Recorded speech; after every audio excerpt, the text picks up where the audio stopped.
Jeremy Bulloch était à Paris il y a quelques jours à la Paris Comics Expo, l'occasion pour Cinewebradio de l'interroger sur Boba Fett, ses apparitions dans la franchise James Bond et du futur de Star Wars.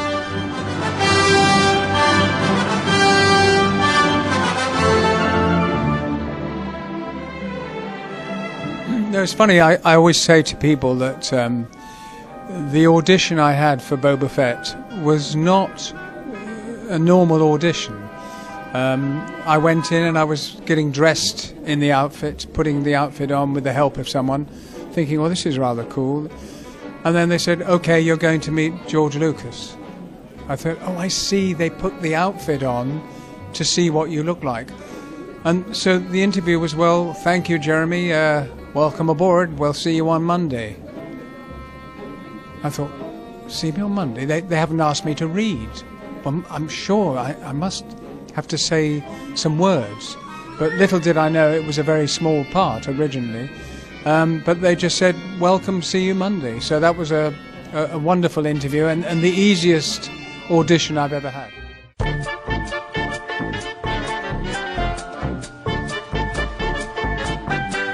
Well, I think the most exciting thing about Boba Fett, you don't have to do anything at all. If you stand absolutely still, hold the gun in some way, that gives over. The costume tells everything about the character, and he just stands.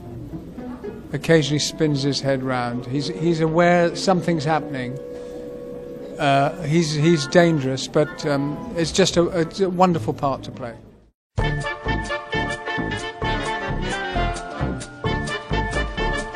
Well, that's a good question.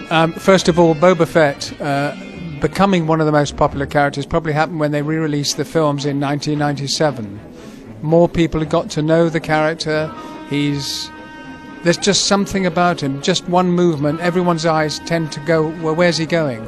But if you looked at the costume, with the helmet, he pulls down the viewfinder, and that means he's locking on to several different spaceships. All the gadgets, the gauntlets, the knee pads, the gun, the little revolver gun, and Slave One, the fast ship. It was just something about, especially for kids, they said, wow, look at this character. And they've made so many toys from the character, so it's obviously, he's got to be popular.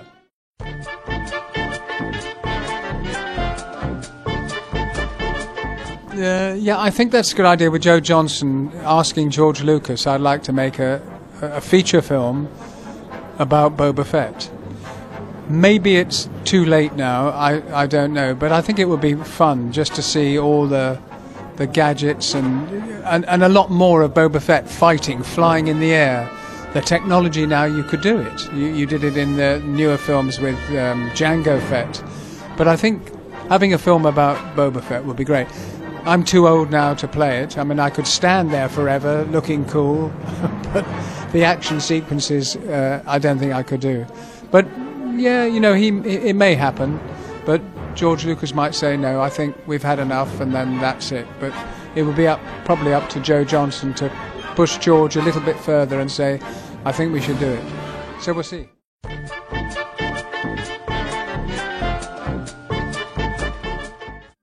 Well, it's funny, I did 3 James Bond movies. Once as a sailor, The Spy Who Loved Me, I was a sailor right at the beginning of the film. It was nothing. But beforehand, Octopussy and For Your Eyes Only, I played Smithers, Q's assistant. But there was always, Bond would walk in and say, ah, Q, how nice to see you. Now take it easy, 007, don't touch this and don't... And I was there doing gadgets with my arm, and then a fishing rod in Octopussy knocking. It was a very tiny part, but if I'd been available for every Bond film, you never know, I could have been in every film as just a funny cameo as Q's assistant. Now they have a new Q, but I'm probably too old to be an assistant now. I wasn't then. But again, a series of films which I love doing it, and all 3 films I did were with Roger Moore, who's one of the nicest people you'll ever meet. Great fun to work with. I had a terrific time on that.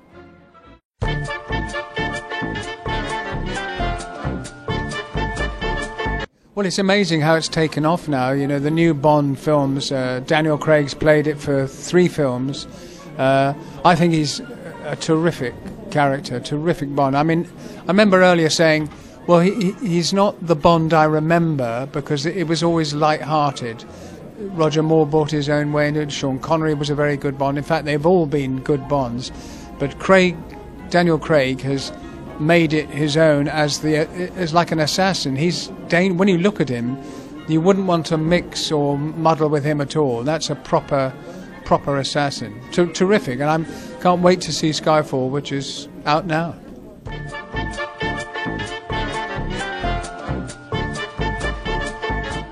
Future projects is I'm doing a lot of voice stuff. There's where I'm supposed to be playing a Professor Peabody, which is an owl. But that is in its and then something else I'm doing is another voice piece, and then a sci-fi pilot, which won't get off the ground till next year. They're again playing a very dangerous person who hardly speaks, but it's not out. The scripts aren't done yet, so I'm very careful about saying, well, I don't know when it's going to happen. But there are things for the future. There's always Star Wars. I always get reminded of Star Wars every time I go, wherever I go, and I don't mind because I was part of that huge trilogy.